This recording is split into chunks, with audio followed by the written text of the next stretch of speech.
Ce 17 janvier, nous avons voté le décret inclusion. C'est le décret inclusion de la personne handicapée. C'est un texte qui est évidemment important pour l'ensemble des personnes handicapées ici à Bruxelles. C'est un texte généreux, mais malheureusement, c'est une des choses qui nous chagrine le plus, c'est qu'il n'y a pas de financement. Nous avons attendu très longtemps pour avoir ce texte, toute fin de législature, et aujourd'hui, on ne sait pas du tout comment on va pouvoir financer toutes ces politiques très généreuses en faveur de l'inclusion des personnes handicapées.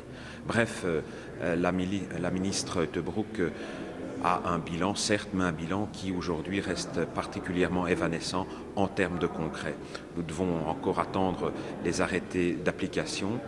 Nous sommes, bref, à cet égard, face à un texte, je l'ai dit, très généreux, mais qui, aujourd'hui, n'a pas de solution de financement. Bref, c'est au futur gouvernement que reviendra la responsabilité de trouver les voies et moyens pour financer ces politiques en faveur des personnes handicapées dans notre région.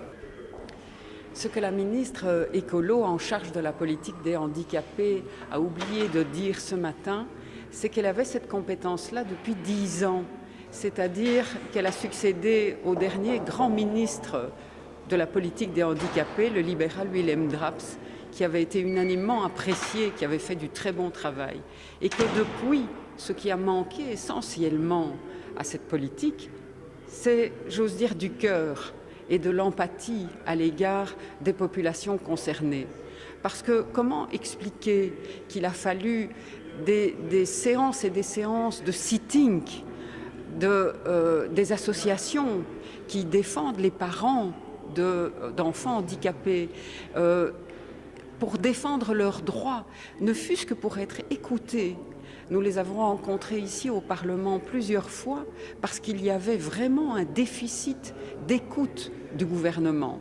Et cela s'est ressenti dans la façon dont l'ordonnance, dans un premier temps, a été rédigée, puisque même la définition de la grande dépendance ne s'y trouvait pas. Et donc, bien sûr, l'EMR a travaillé en commission pour apporter ces correctifs avec des amendements, mais ce qui a vraiment manqué, c'est le cœur dans la politique des handicapés portée par ce gouvernement depuis 10 ans, et notamment, en particulier, par les écolos.